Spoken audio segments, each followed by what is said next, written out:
So mga idol, sa nagtatanong sa akin kung paano i-check ang primary coil ng Krypton, tamang-tama mga idol, may Krypton dito mga idol. Oh.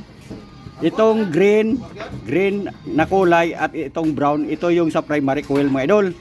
Yung isa, i-body ground mo para malaman mo kung may kuryente. Tapos yung itong isa mga idol, ito yung i-body ground mo at kickstart. O sige, kickstart.